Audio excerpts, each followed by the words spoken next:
Hello everyone and welcome back to my channel. I'm your host, Saucy McFoodlefist, and today we are playing The Letter. And in the last one, we flirted with Zach, and that's pretty much what we did in the last episode. Nothing too exciting happened. Oh, we saw the ghost of the girl in the mansion while Zach was taking pictures of us, and he pretended like everything was fine, and then she just disappeared. So let's get started, shall we? If I can just click on it here. Entering the dining hall causes so much confusion. It is dark. For a moment, I thought the electric work is not up to par. But that clearly is not the case, as every other room in the house is bright with artificial light. Finding a light switch is a monumental task, considering the size of my unfamiliarity with the room. To make matters worse, the darkness grants the room a different atmosphere, eerie and frightening. It takes longer than I thought to find the switch, something that will have to be rectified later on. My skin starts to prickle, and there is a distinct feeling of being watched. It unsettles me and only spurs on my search. And when I do find the lights, there is a hiss. I'll turn the lights down, woman. Great, it's him again. There at the end of the hall, my beloved husband with his face in one hand and a glass in the other. And perhaps I can let go if it was only one glass of wine. Why is the wine green? That's kind of odd. However, I can feel myself go livid after seeing toxic green liquid gleam mockingly at me. Luke, what? It's absinthe? Are you drinking absinthe? I knew it! You know what the doctor said. Absinthe, Luke. Are you actively trying to kill yourself? Maybe he is. Because if you are, we can just hit you with a bloody car. Honeybee, buttercup, not too loud, please. Besides, it's Lelouch, not too strong. Just hair of the dog that bit me. Helps with the hangover, dearest. You drank? When? This morning, love. Don't be mad. I just needed a few drinks, having to deal with those simpletons. And maybe I had one too much.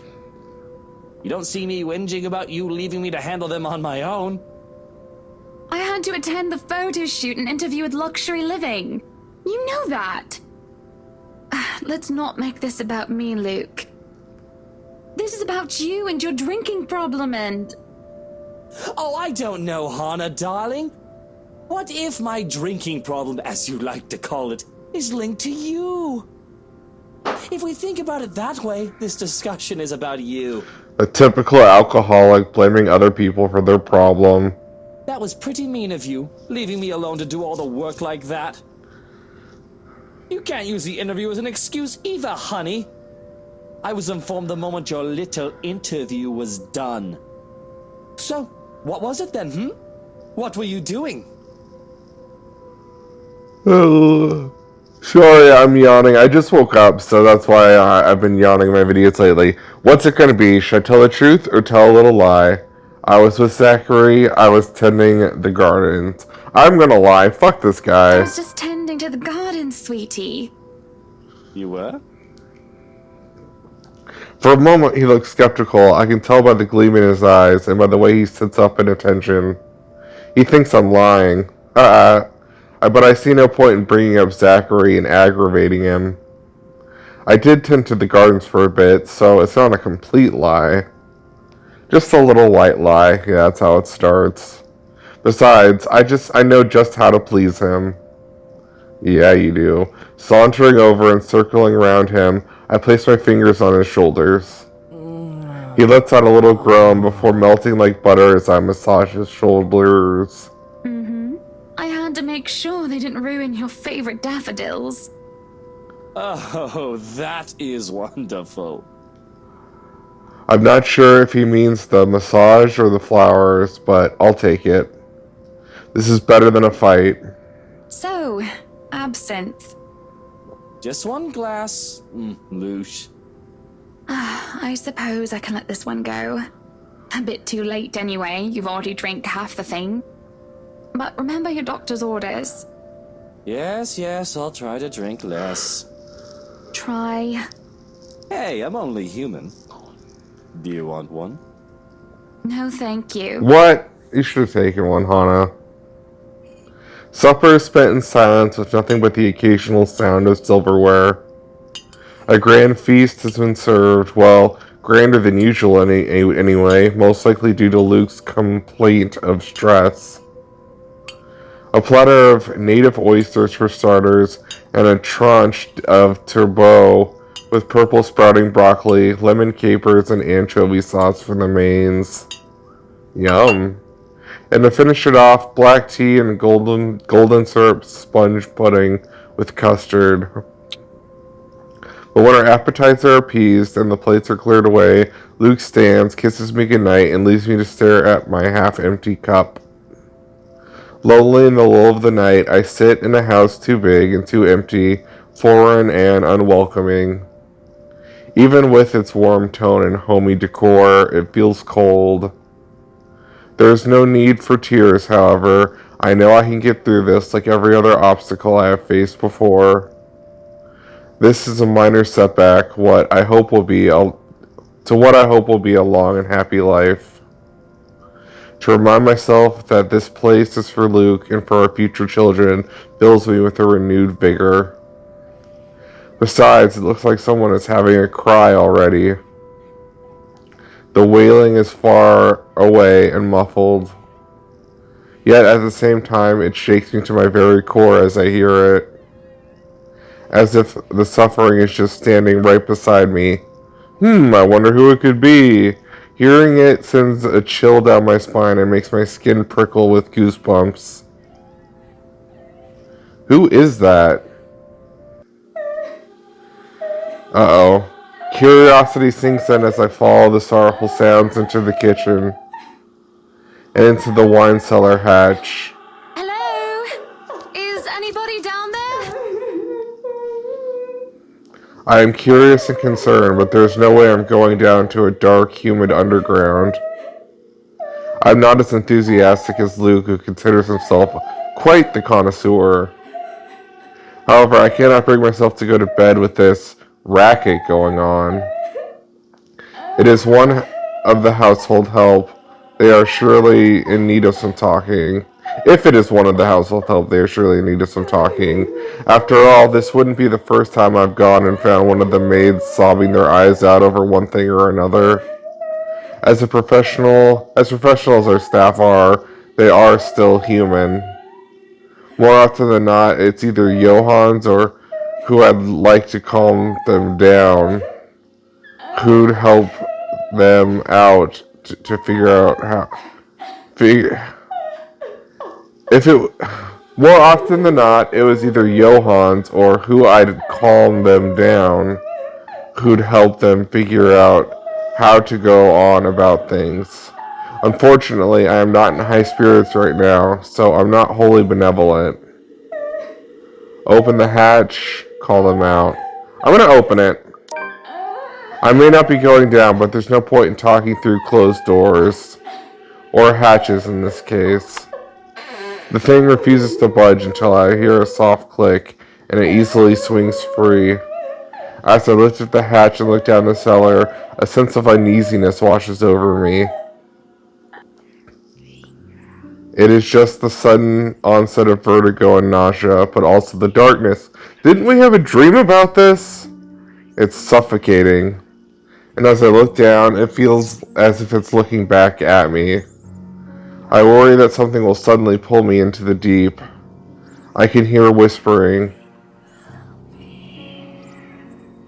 calling for me. She wants me, needs me. She wants to drown me, pull me down and suffocate me in her embrace until I sink to the bottom. A deep abyss awaits, inviting yet foreboding. She's calling to me from there, isn't she? All I want to do is help. I do.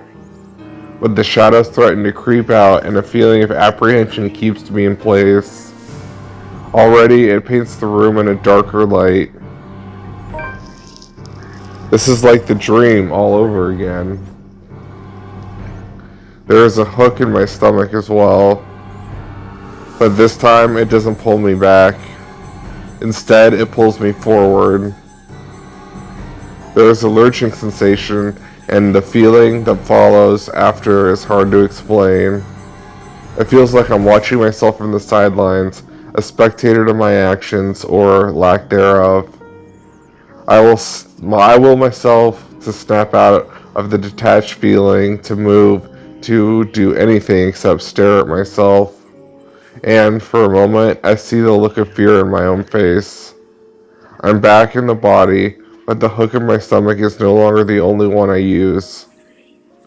There are hooks everywhere, tearing and pulling at my skin, flesh, and bones. They pull me back in every direction, and it hurts. It hurts so much, but I can't bring myself to scream out. Help me. There's...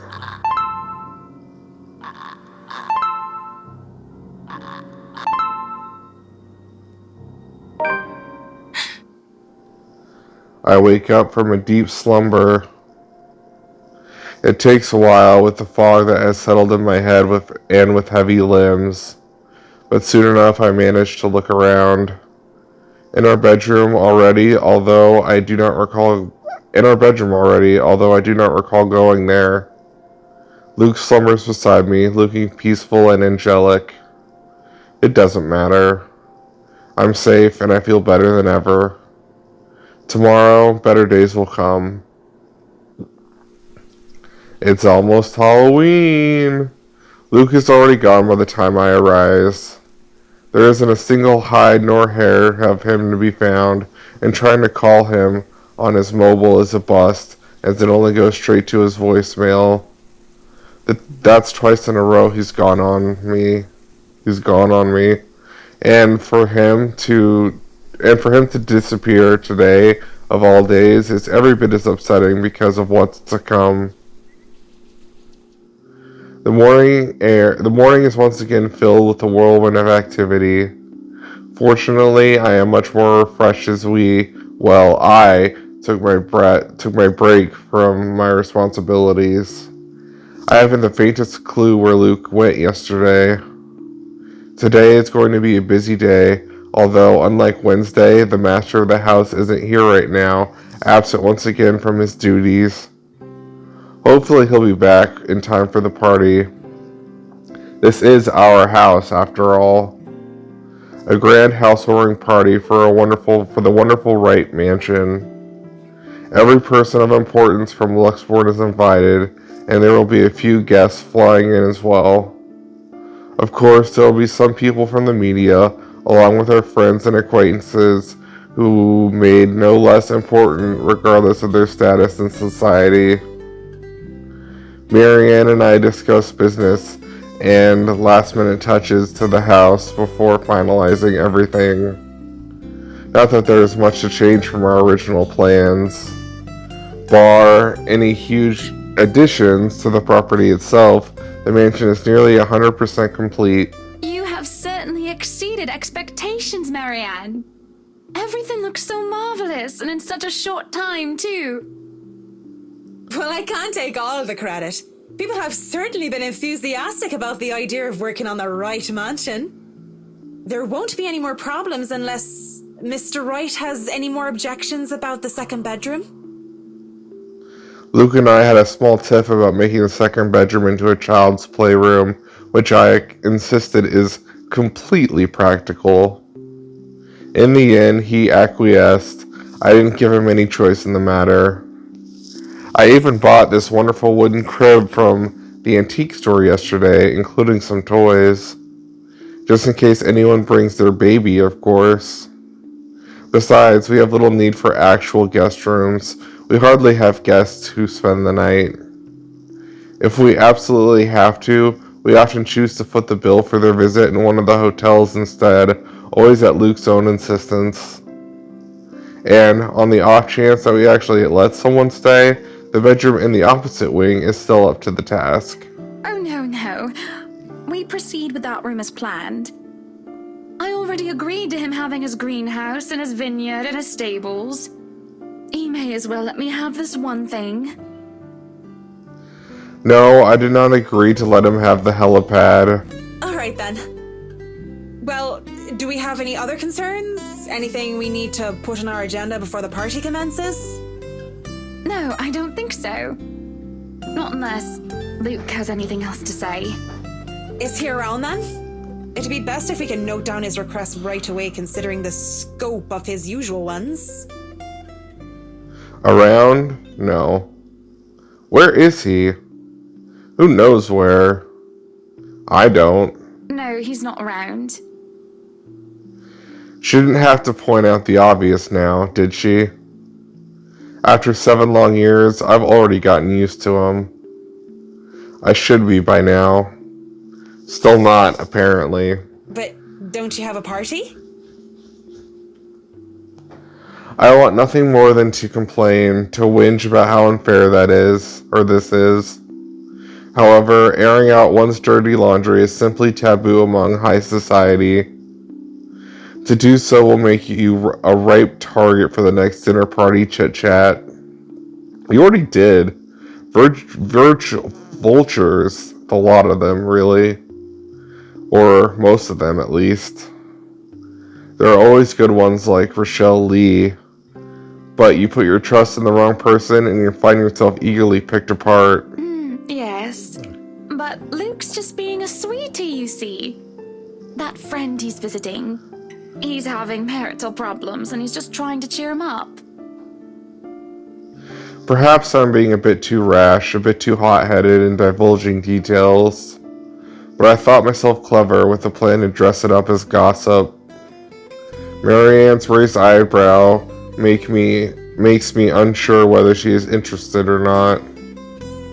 Although that does make things better if she has no interest and therefore has no hidden intent to utilize whatever I might say to her. They've been married for a long time and they've hit how do they say it? A rough patch. His wife has a drinking problem and can be very neglectful. The poor thing really does his best to be a good husband. But it's never enough for her. Sometimes I think it's the years. Maybe it's been so long that they've lost that romantic spark. What do you think? What do I think of the matter, ma'am? No, what do you think of my hair? It feels so lifeless and dull today, and that's no good for a party.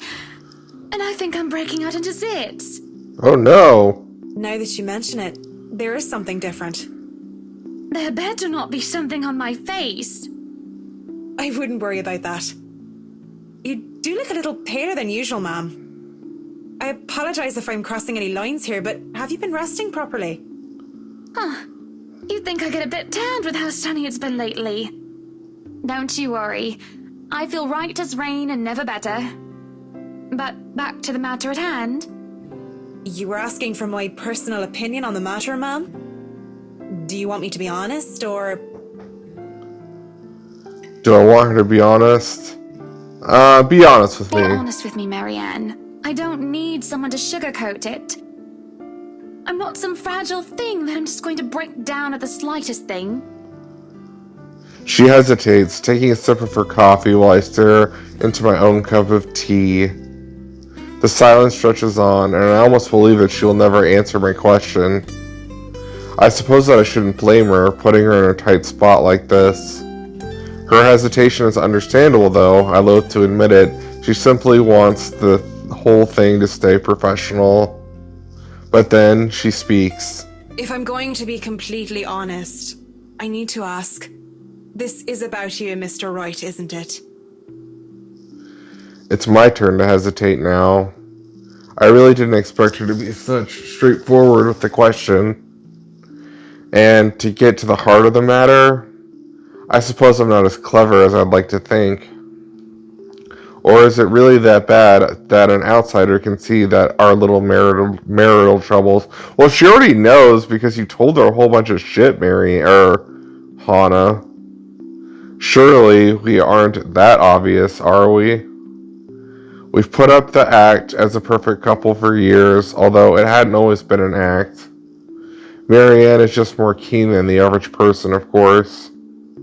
It is a necessity to her career, and she's been working so closely with us. Yes, that's it.